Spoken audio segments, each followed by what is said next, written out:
Previously. Anime was many things to us back then. It was our comfort, our home away from home, the best friend that yelled "Date bayo" whenever we needed it the most. But what if I told you anime also created a lot of different people? What do I mean by different? I don't mean the run-of-the-mill people who have their favorite characters or series as a background of their computer or something, or even their phone screen, or even the people who casually like to rock their favorite anime merch and collect various figures. What I mean by different is the crazy effects anime has on particular people. The people who take role-playing to another tier of madness. The people who take cosplaying a little too seriously by making certain characters' aesthetics their entire personality. Speaking of which, what's the perfect place to start then?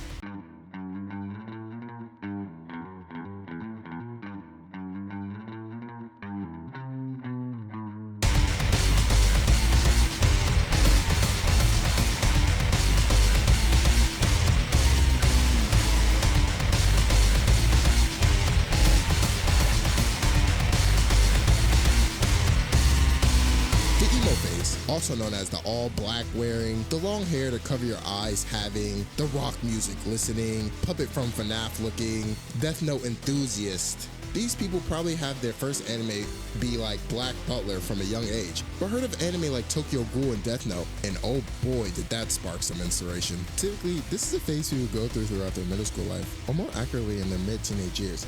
I mean, who doesn't want to be the nonchalant genius mentality of Light Yagami with the aesthetic of Kaneki from Tokyo Ghoul with all black on, right? Not to mention, you probably had the opening of Dead Man Wonderland playing every chance you got, and I can't even blame you because it just unlocks a new side of me that I never knew I had. Everyone out here is looking like that SpongeBob flying to heaven meme. And speaking of heavenly music, this next phase goes out to my opening, ending, and OSTs connoisseurs out there.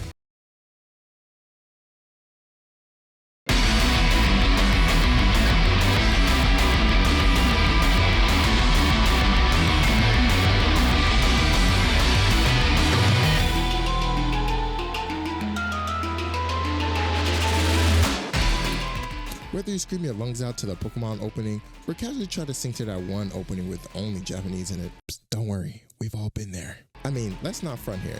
A lot of these openings out here are better than most songs we get nowadays with stuff like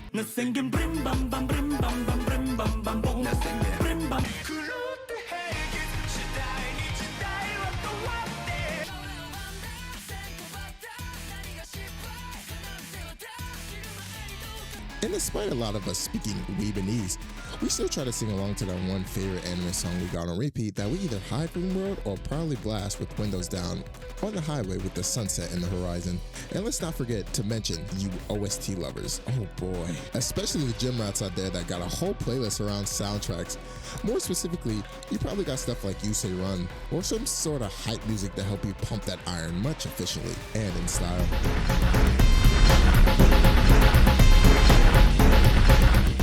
What if I told you have certain people that take anime OSTs and music to a whole nother level?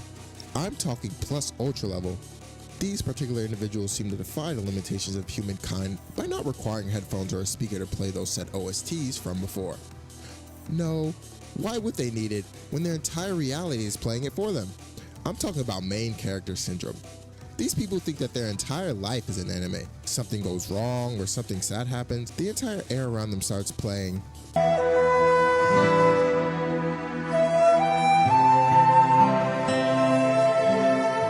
When the stakes are high and it's a life or death scenario to catch the bus or train that comes exactly at 12:55 p.m. every day and it's currently 12:54 p.m., You Say Run fills the air again. Don't even get me started on the fact that these people also do that staring at the invisible camera thing whenever something stupid happens, like they're Deadpool breaking the fourth wall or something. I guess at the end of the day, it's really just narcissism. Wait, does that mean I'm a narcissist? The thinker, aka the intellectual phase. This one is sort of like the MC syndrome, but is a little bit more complicated than that. See, with this stage, people think that they suddenly become the world's greatest detective and usually try to figure out every last problem that arises. They try to have contingencies for contingencies whenever their plan doesn't work, like they're loose from Code Geass or Batman. You guys try to like to manipulate people, whether good or bad, because you spend so much time trying to figure out people in your head. Life is like chess for these intellectual types, and it's only a matter of time before you start internally monologuing about everything's going according to plan.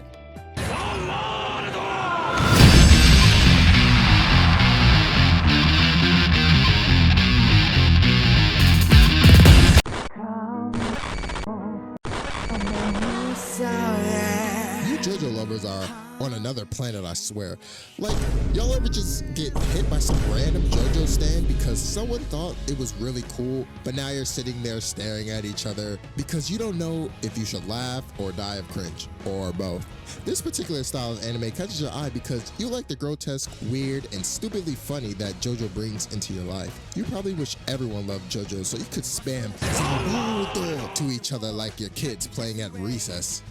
I'm gonna do both me and all of you a favor in keeping the space short, because any more slander to these fans will result in an anti-koala riot and potentially being hit with another stand, the cosplaying phase. Out of all the phases you've heard and will hear, this one got my full respect. To all of you who cosplay, you bring the joys of all of our favorite characters to life. And despite it being cringy sometimes, like the previous phase, it's still a beautiful thing to witness and be a part of. I mean, you got the people putting their heart and soul into the costumes and makeup that really gives you that sense of dedication and love for the art. We have reached the halfway mark. If you made it this far, I hope you're enjoying the video. And if you didn't, well, I guess you wouldn't be hearing this, right? Yeah, I guess so. Anyway, this video should have been out on my birthday, which was June 12th, but I just haven't been doing too great lately, and honestly, I don't really care for my birthday that much, and I didn't really do anything this year. However, I turned 21 this year, and I wanted to do something special for you stars out there. So if this video gets 21 likes, I will be giving away a $20 gift card, of your choice, of course. And as a bonus, if we can hit 500 subscribers, I'll be doing an additional $20 gift card giveaway. Hope you guys are excited for that. And just a note, this is all coming out of pocket because I think you guys have given me much more than words can describe just by watching my videos. I'm not getting any sponsorship or anything to help fund these giveaways. It's just to give back to my community is all. But enough with the yapping. Details on how to enter the giveaway will be in the description, alongside my community Discord and all other links. So go check that out. Let's continue on with the video, shall we? Anime movie phase, and in particular, Studio Ghibli movies.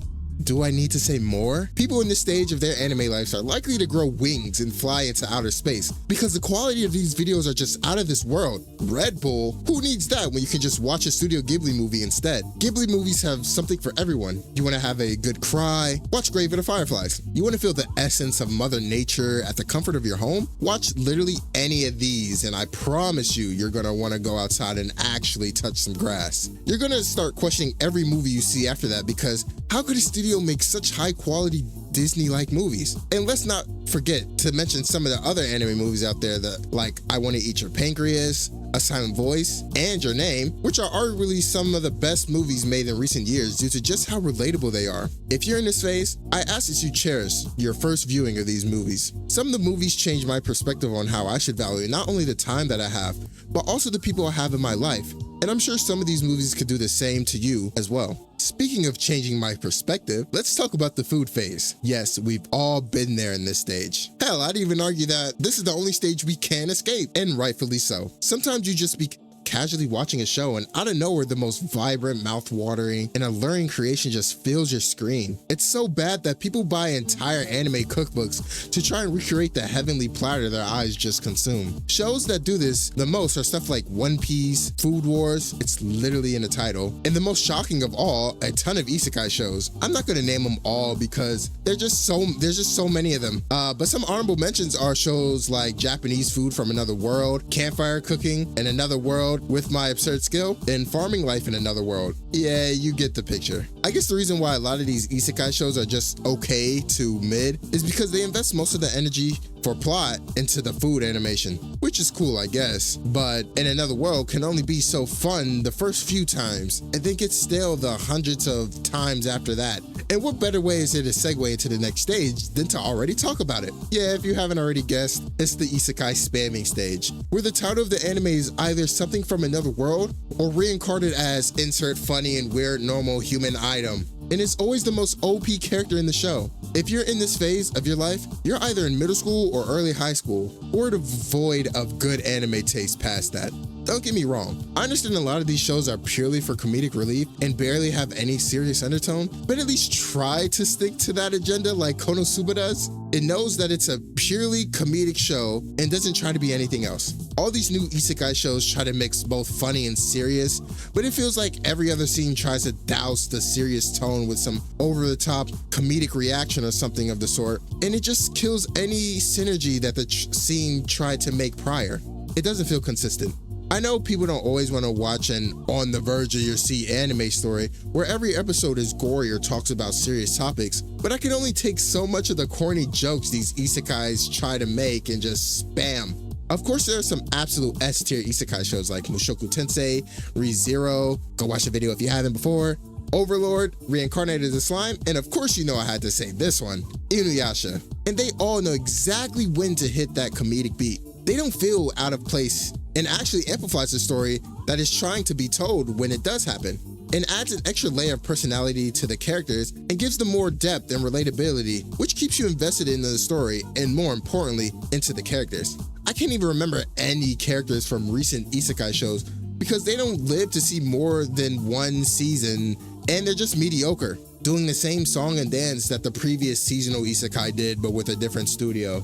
That got passionate. I love isekais, alright? They just aren't as good as they can be right now. But speaking of passion, there are very few who are as passionate as the people who are in this phase. The people who I'm referring to are the anime community's most loved people, shippers. And no, not the regular people who ship couples who obviously have some sort of shown chemistry in the show, but I mean the people who love to make fan fictions of their most beloved characters, specifically two same gender protagonists in the show.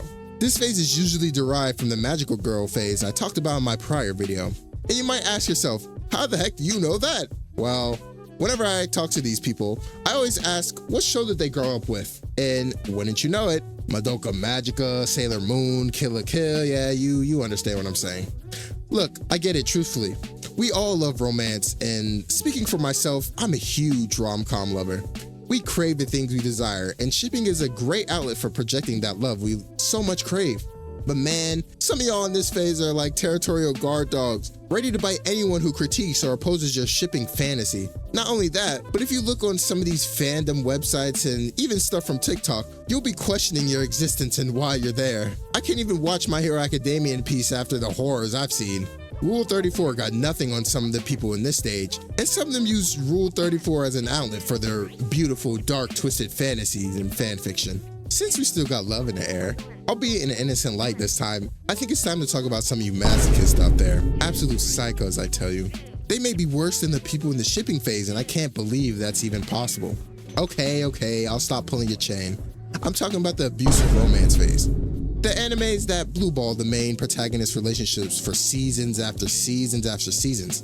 Stuff like Rent a Girlfriend, Kaguya-sama Love is War, Uzaki-chan Wants to Hang Out, and all these anime take 20 million years for the MCs to get together. I understand wanting to build a relationship up so that it actually feels meaningful and fulfilling once it happens, but these particular animes capitalize on the fact that relationship is not going to happen in your lifetime at least. I know some of these animes have actually finally gotten the two MCs together, but those are in the manga, and hell, even in the manga to some of these animes, it takes like 200 chapters to finally get there. The pacing for these animes are like an old grandma on life alert ready to fall at any given second. The people in this phase must have incredible will to sit there week after week for little to no developments and the high potential to be blue-balled. I salute and fear all of you in this phase. We've been talking about some pretty scary phases people go through, but this one really takes the cake about everything I've talked about before. You might even say these people sometimes eat too much cake. I'm referring to the waifu stage. Need I explain more? Well, for those of you unaware, this stage entails that you not only show signs of degeneracy, but also show signs of delusions. These people believe that anime girls can be real-life significant others. Some even buy human-sized pillow of these said girls, and I don't know what else to say. Two words that pop in my head are how and why. How did we get here, and why are you still in this phase? I know anime has a lot of fan service and, pretty animations of girls and stuff like that, but we gotta be better than that. This phase is the reason why people are made into the infamous Discord moderator, and I know a lot of you have experience with those types of people. They probably also play a lot of JRPG games because it gives them some sense of control and authority to 2D characters. Look, overall, I hope all of you stay away from this phase, and if you're currently in this phase, look bro, seek salvation. Last but certainly not least, the final phase concludes on a positive note. Enter the nostalgic phase, where you revisit the shows that shaped your childhood. Those mornings waking up early between 2 a.m. to watch Toonami were the pinnacle of youthful joy. You might find yourself in this phase because most of the new releases don't excite you as much, but you know the classics always have your back. Whether it's to make you laugh, cry, or simply provide entertainment during a meal, these shows are timeless. It's often the most random things that draw you back into watching those nostalgic anime, like overhearing someone mention certain scenes or spotting familiar characters in stores. I'm certainly in this stage right now, rewatching classics like Toradora and Bakugan, and soon planning to revisit early episodes of Yu-Gi-Oh! GX. In these moments, we reconnect with the simplicity and wonders of our younger days, finding comfort in the familiar stories and characters that have stayed with us and are subsequently a part of who you are. As I dive back into these beloved series, I feel a sense of gratitude for the joy they continue to bring even decades later. Nostalgia has a unique way of grounding us, reminding us of who we were and how far we've come. Anime is many things to us today. It's a source of entertainment, a form of artistic expression, and certainly a tool to shape people's personality. Though sometimes it can be very cringy or very relatable, we must understand that whatever phase you're currently in or have been in before, these things do not define us. Rather, it builds our character and gives us a sense of uniqueness that many others can identify. So what if you like cosplaying and going deep into character? So what if you absolutely love trashy isekai shows? You are who you are, and never let that go.